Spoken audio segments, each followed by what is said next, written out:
E po, si e përmendë zoti Kurti, se përse ati po i besoj njerëz duke përmendur filozofët.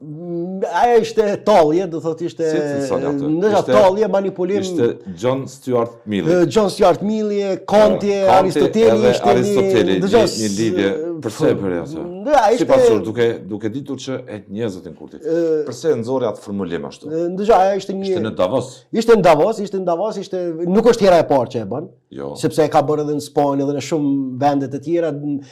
Pretendimet e tij që është si një lider që edhe mishëron standarde filozofike, teorike, që është i vetmi në botën shqiptare, do të janë pretendimet. Është i hodh nga filozofia? Absolutisht po, do thotë leximet përcipta ka sa i përket historisë filozofisë. Vetë kjo sintezë që e ka bërë dëshmon mediokritetin e tij në leximin e teorive filozofike. Mirë, po tash kjo është temë tjetër që nuk do doja ta ngarkoja shqetësimin tim. Po sfidon edhe filozofët. Po ndëgjoj, mund ta bëj prej pozicion, ndëgjoj, ajo është prej pozicionit pushtetarit, mund të bëj gjëra të këtilla sepse ndikimi i tij. Nuk po sfidon askush. Po tash kjo ka qellove për të thënë zoti Kurti se unë do doja edhe në këtë rast nga subjektet opozitore, do doja që të jenë përgatitur edhe në këtë drejtim për të demantuar demagogjinë që i njëjti e bën me teoritë filozofike. Do doja këtu, kemi ndëgjuar ndonjë reagim nga subjektet opozitore në këtë drejtim, ndonjë zë, do thotë kredibil, ku do ta kontestonte këtë lidhje të paqen ndërmjet këtyre mendimtarëve se si ky është mishërimi i tyre. Këtë drejtim do thotë ai e ka një terren të jashtëzakonshëm politik për të manipuluar prej suksesit të jashtëzakonshëm ekonomik që e ka arritur në qeverisin e tij, deri duke qenë mishërimi botkuptimeve teorike të veçanta që vetëm ai ka.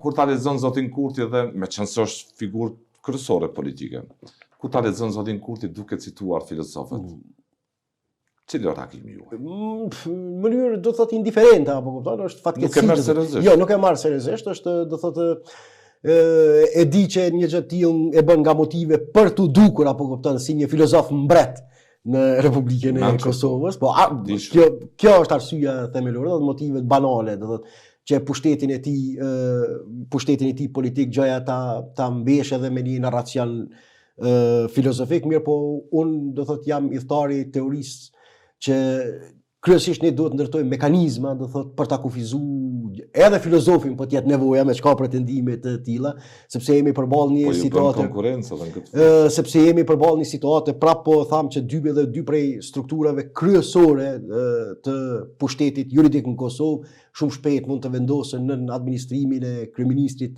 Kurti dhe kjo është arsyeja pse kam insistuar me të madhe që është dëmtuar jashtë mase kauza opozitare sa i përket këtyre zgjedhjeve. Në një të jetë e mobilizuar sepse kufizimet abuzive me duke u bërë ka transmetuar mesazhin që nuk është e denjë, do thotë të luftoj maksimalisht për ta mbrojtur demokracinë si tërësi, nga se e njëjta është e përfshirë në abuzimin e saj.